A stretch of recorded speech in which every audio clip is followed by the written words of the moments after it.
mugamba mutya abali ku channel yaffe eyitibwa Chaiti YouTube channel yaffe. Olunaku lwero njagadde tudde ku nsonga yaffe ey'omu kisenge. Ekisenge ky'omufumbo ebirina okubeerayo bye bino beera ng'obiwuliriza bikwata nnyo ku ggwe omukyala wamu naawe omwami naye bikwatako oteekeddwa biteekayo oba bikolako bibeere nga bibeerayo. Eno paati 2 tutunuulire epaasi okubeera mu kisenge wamu n'obuyonjo mu kisenge. Katusooke ne paasi. Epaasi eno mu kisenge erinayo mugaso ki? Epaasi mu kisenge gw'omwana omuwala omukyala naawe omwami, epaasi eno egenda kuyambako oteekeddwa okugolola engoye zo ezo ez'omu kisenge z'otagenda kujjayo kugenda kugololera mu ddiiro oba gye mugololera awamu n'abaana. Epaasi eno ey'omu kisenge egenda kugolola ebyo eby'omu kisenge, okugeza obuwale bwammwe bwe mwambala munda bwetaagisa ddala okugolola. Muyiseeko epaasi. Akawale k'omwami gw'omwami akawaleko ak'omunda kikulu nnyo, gula epaasi omukyala giteekayo mu kisenge. Bw'oba ogenda kwambala akawale ak'omunda kikulu nnyo omukyala ono asooka akayiseeko epaasi. Era naawe omukyala akako nga tonnaba kambala sooka okayiseeko epaasi osobole okutta obuwuka. Obuwuka obwo butera obbasumbuwa naddala mu bifo ebyekyama. Kikulu nnyo buli woyisaako epaasi ku buwale obwo obw'omunda obuwuka obeera ogenda kubutta. N'ekirala oyambale ekintu nga kigoloddwa wamu n'okugolola ebyo ebyetaagisibwa okugololera mu kisenge.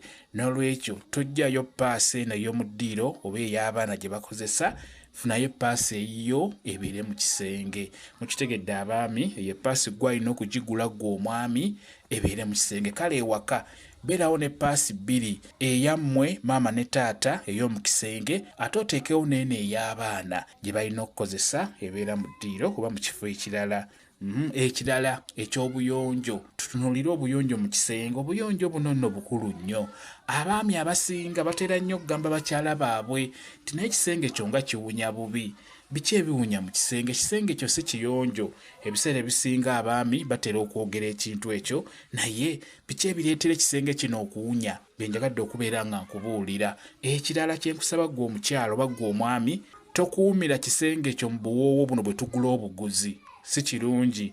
Ekisenge kikuumire ku kawoowo ako kennyini aka bulijjo koba okuumira mu kisenge. Biki ebiviirako ekisenge okuwunya? Ng'ekisooka beera ng'olongoose kisenge. Kifeeko ggwe omukyala, ekisenge kiba kikyo gw'oteekeddwa okiyonja. Kiyonje. Ojja kuŋŋamba nti ekisenge kyange nkiyonja naye tekiggwaamu kasu kabi akabeera kawunya. Kava ku ki? Akasu ako kava ku bugoye buno bwe tukozesa mu buliri. Obugoye obwe tukozesa mu buliri buleeta akasu mu kisenge. Bw'oba tobuyonjezza bulungi, bw'obeera tobufuddeeko, ebiseera ebisinga bwe buleeta akasu akabi mu kisenge. Bw'oba obwozezza n'obwanika mu kisenge, era ekisenge kigenda kuwunya, kigenda kuleeta obuwu bwe tuyita obuwu. Buba buswera nga butono nnyo. Obuwu singa bujja mu kisenge kyo, ekyo nno kiba kya bulabe. Kimanye nti ekireeta obuwu obwo buba bugoye obwo bwe wayoyozezza n'oyanika mu kisenge. Buleeta nnyo obuwu wamu n'akasu akabi mu kisenge. Era wamu n'obuwala obw'omunda bw'obwoza n'obuleeta mu kisenge n'obwanika mu kisenge, era bugenda kuleeta akasu akabi. N'olwekyo ebikyasinza okuleeta akasu akabi mu kisenge, tunuulira nnyo obugoye wamu n'obuwale. Kakati olajja kwebuuza,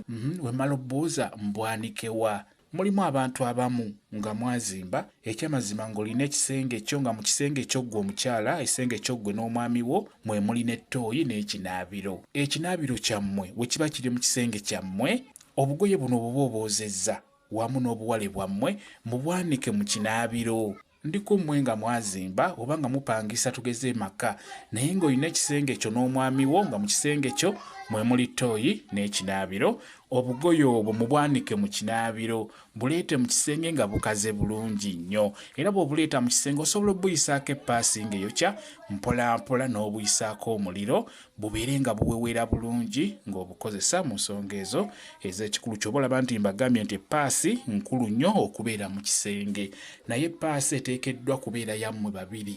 Obugoye obwo mubeere nga mubwanika mu kinaabiro, kijja kuyamba ekisenge kyammwe okubeera ekiyonjo n'okuwunya obulungi. N'ekirala, ebisenge mubigula amadirisa.